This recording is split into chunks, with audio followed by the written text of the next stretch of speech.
গাছি অনেকদিন ধরে আমরা এই নামেই চিনি ওনাদের। ওটা এদের পোশাকি পরিচয়। বিশেষ করে পৌষ ও মাঘ মাসে এদের সঙ্গে আমাদের কারো না কারো নতুন করে পরিচয় ঘটে। কোমরে দড়ি বেঁধে থরথর করে খেজুর গাছে উঠে যাওয়া, হাতের ধারালো কাঁচি দিয়ে গাছের বিশেষ অংশ কেটে নেওয়া, সেখানে হাঁড়ি বসিয়ে রস সংগ্রহ করা। আপাততভাবে এটা সহজ মনে হলেও সুস্বাদু খেজুরের গুড় বা লালি তৈরি করা যে মোটেই সহজ নয় তা সকলেই অবগত। বিশেষভাবে নির্মিত চুলায় নির্দিষ্ট সময় ধরে পাকাতে পাকাতে তৈরি হয় গুড় বা লালির রসদ। এজন্যই দরকার হয় প্রচুর লাকড়ি বা কেনাবে সাধ্য। এক কথায় পরিবারের প্রাচীন পেশাকে টিকিয়ে রেখে জীবনযাপন করা এক প্রকার বর্তমান সময়ে অসম্ভব হয়ে পড়েছে।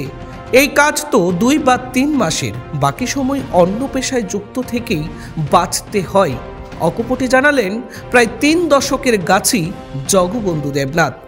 কাকরাবন সুরেন্দ্রনগরের বাসিন্দা জগবন্ধু দেবনাথ আর তার মা হেমলতা দেবনাথ মিলে চালিয়ে যাচ্ছেন এই পারিবারিক পেশা। কিন্তু বর্তমানের এই বিবর্তনের যুগে যেন কোথাও ওপারে হারিয়ে যাচ্ছে এই খেজুর গাছ থেকে রস সংগ্রহ করে লালি কিংবা গুড় তৈরি করা। বর্তমান বাজারে এসে গেছে বিভিন্ন অত্যাধুনিকভাবে এবং বিভিন্নভাবে অন্য কিছু ডুপ্লিকেট করে মিশিয়ে খেজুরের গুড় কিংবা লালি। কিন্তু একেবারেই সাধারণ থেকে সাধারণ মানুষেরা যে আজও এই পেশাকে ধরে রেখেছে তারই দৃষ্টান্ত জগবন্ধু বাবু।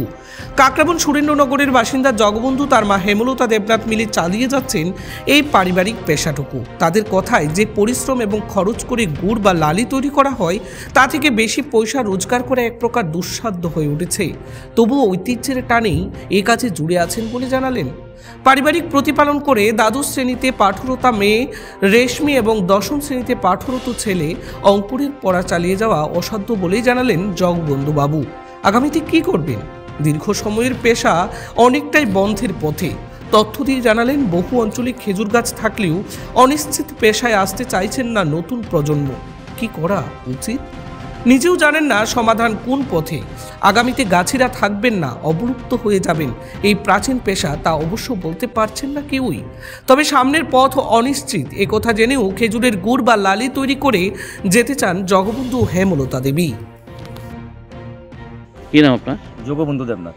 বাড়ি কোন জায়গা? বাড়ি কাকরাবন মোটর স্ট্যান্ড। কি ব্যবসা করেন? ব্যবসা করি আমি খেজুর গাছের লালি বাটালি খেজুরের রস বিক্রি করে সংসার চালাই। তারপর আমার বৃদ্ধা মা মানে ওষুধপত্র এটা দিয়ে বহন করতে লাগে, ছেলেমেয়ের পড়াশোনা এটা দিয়ে আমার বহন করতে লাগে।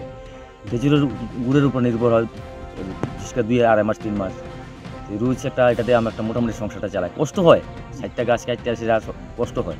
যদি আমাদের আজকাল দিন তো নাই, তা বন্ধ হয়ে গেছে গা, তবু কষ্ট করে আমরা সংসারটা চালাই রাখতেছি। এদের মধ্যে সরকার যদি আমাদের একটু সাহায্য হাত বাড়িয়ে দিত তাহলে আমরা আর বিরাট উপকৃত হইতাম, গাছ আরও বাড়াতে পারতাম। এইটা দিয়ে এই কত মাস আপনার বছরে কত মাস এই খেজুরের রস বিক্রি করে? বিশেষ করে যতদিন ঠান্ডা থাকবো 3 মাস 2.5 মাস 3 মাস ঠান্ডার উপর নির্ভর করে সবকিছু। এরপর বাকি মাসগুলো কিভাবে আপনি? বাকি মাস আমরা অন্য সময় কোনো গাছের কাজ করি বা অন্য মানুষের কোনো গৃহস্থির কাজ করি, যাতে খুব কষ্ট হয় সংসার চালাতে। এই দিয়ে 5 জনের সংসার? এই যে 5 জন সংসার। ব্যুরো রিপোর্ট, খবর জনস্বার্থে।